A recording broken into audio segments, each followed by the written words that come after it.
Do you know the way to Santiago?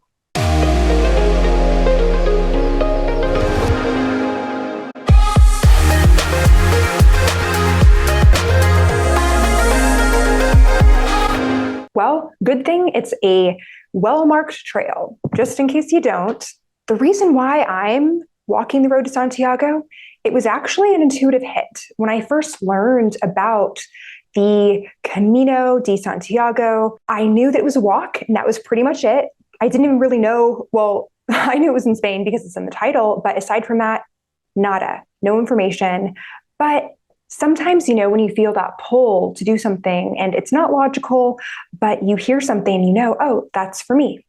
That was exactly the experience that I had. So in this video, I'm going to break down some of the synchronicities that I've learned about since deepening my knowledge of this experience that I'm about to embark upon in about 2 weeks, and some fun facts that you may be interested in learning if you are considering this trek yourself. So you should know that there are 7 well-established routes. It's not simply one way.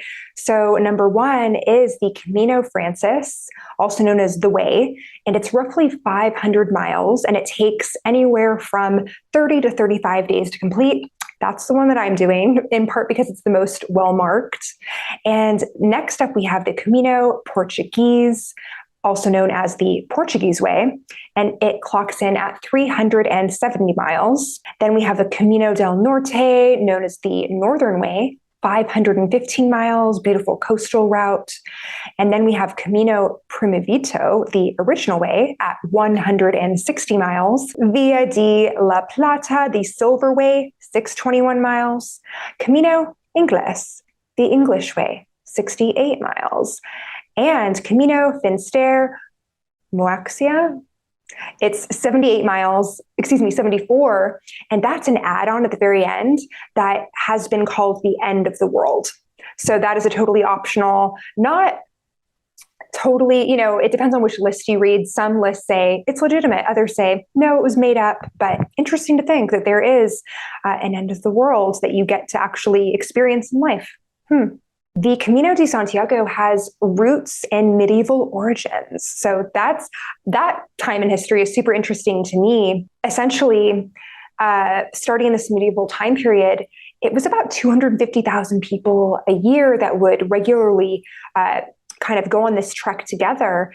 And it leads to a tomb that is to be believed to have St. James. So that's an apostle of Jesus. So I'm not super religious myself, but this is how the story goes. And one of those situations where the origins of it are rooted in, sort of repenting for sins and going on this journey that is arduous and challenging as a way to lessen the severity of punishment in afterlife. So that's one way to look at this. When I think about my reasoning for doing the Road to Santiago, it's more of a celebration of my body and what it can do. I'm a marathon runner, and I have done Vipassana, and I like to challenge my mind and my body. And I'm also viewing this as a portal of sorts, really being in a space of a lot of doing within my business and creating and contributing in certain areas, and allowing myself this opportunity to just be, to focus on a few key things, which is, eating, walking, and finding a place to sleep.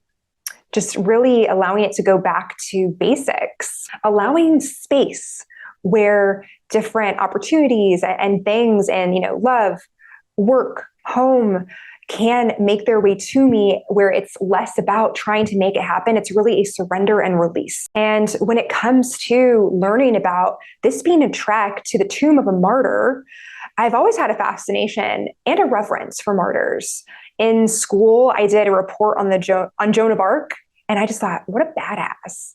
Just the fact that she really believed in something and spoke her truth, even though there were such repercussions for it. I deeply resonate with that sort of story. But I will say that, and in this lifetime, I'm calling in the glorification, sure, of the grit and the determination and the perseverance, but also prevailing, where we don't need to celebrate the downfall of a person. That can sometimes be a little bit overemphasized, in my opinion, even though it does speak volumes when people are willing to go to such lengths for things that are greater than themselves, that they really believe in. It's one of the top 3 Christian pilgrimages that are out there, just behind Jerusalem and Rome. 25% of people walk it for spiritual reasons or religious reasons. I would fall into that spiritual camp based on what I've just described. And there's also a really interesting symbol that was brought to my attention. It's of a scallop shell. A scallop shell is a symbol for love and fertility and rebirth and new beginnings, which is so appropriate for this trek.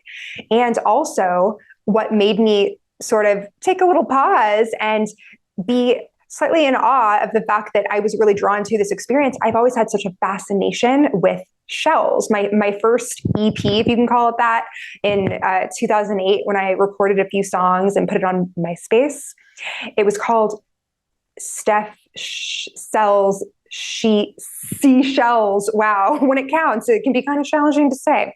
But yeah, Steph Sells Seashells. Go on MySpace and see if it's still there. I have no idea. But yeah, my camp name was Shelly in Girl Scout camp. And I think it's so cool that this experience that I'm going to be having in a couple weeks for a month, it really revolves around this symbol. If you're curious about where people stay in albergues, most likely, or maybe an Airbnb, but the classic way is to stay in a municipal or privately owned albergue, which is kind of like a hostel. And, I'll create a video on my packing list and you'll get to see what I've packed. So you'll see how I'm going to be navigating that situation. It's really back to basics, let's just say. You want to travel with no more than 10% of your body weight and to be very well hydrated. This is 2022 at the time of this recording, and there are wildfires in Spain. It's pretty hot. It's been 104 degrees. I am sort of holding the faith that it's going to be a little cooler when I begin. But even if not, I'm prepared to adjust my sleeping and waking schedule to really maximize the earlier and cooler part of the day. Speaking of which, someone embarking upon this journey can expect to walk around 16 miles a day.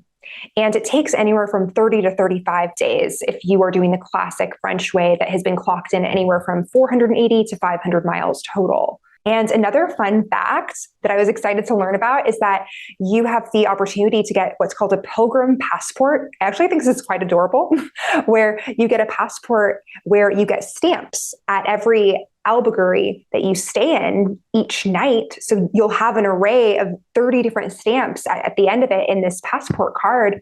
And another fact that you should be aware of, especially if you intend to take any breaks, which you're totally allowed to do. Everyone's Camino is their own journey, their own experience. At this point in time, I don't anticipate taking breaks. Maybe I would just have days where I walk a little bit more or less, but keeping it relatively the same, not having anything too drastic unless it is absolutely needed for some unforeseen reason. But you can only stay in an albergue for one night, then it's time to move along. I talked about this earlier, but next up is packing. And I'm excited to share with you in another video. I'd love for you to click on into that to see what I pack for the 500-mile trek ahead of me in just a matter of weeks. And if you have any questions, then I highly encourage you to go ahead and comment them below. I will do my best to reply to all of them with the information that I have, most likely after the trek has already been completed. So just know that at the time of this recording, I'm in your situation if you haven't yet walked it, and I'm sharing everything that I've learned, and there are certainly more to come. All right. Well, I hope that you have a wonderfully beautiful day. Until next time.